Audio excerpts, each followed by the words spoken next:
mula nang may balik ang makasaysayang kampana sa Balanghiga mula sa Estados Unidos, ay mas higit na naging kilala ang bayan ng Balanghiga.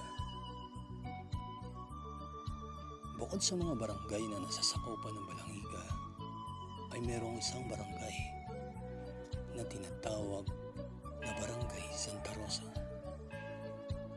Ang Barangay Santa Rosa ay pinaninirahan ng mahigit 1,000 mga mamamayan at mahigit 500 tirahan ang mga nakatayo dito.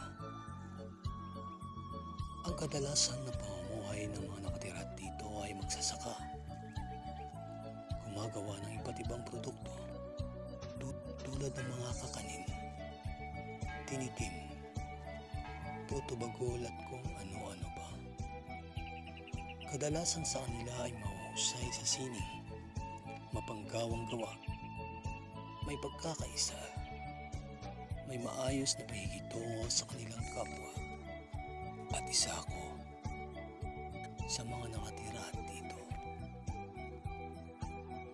Kapag aalis po kayo sa gubat o sa mga bundok, minsan huwag niyong kakaligtaan magdala ng tabak dahil ito isang proteksyon o bilang isang pagkilala na isa kang magsasaka.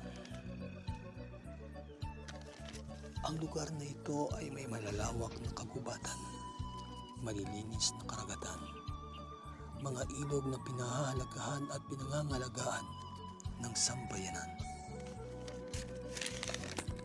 Masaya ang panahon na iyon dahil wala pang gadget tulad ng mga computer, mga cellphone. Kaya nakakausap mo pa ang mga tao na matagal noon. Matutulungan ka na maayos sa samahan sa mga problema. Iba yung kagalakan ng iyong mararanasan sa mga kwentong may kabuluhan at aral. Maayos na pagdisiplina na hatid mula sa mga ninuno natin noon. At dito ay matatagpuan ang pinakamalaking ilog sa kasaysayan ng Balanghiga.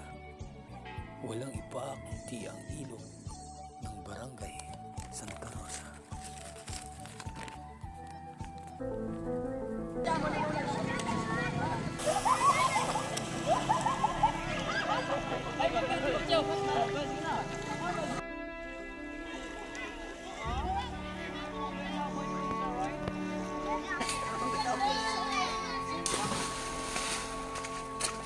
Ay, ng palayaw!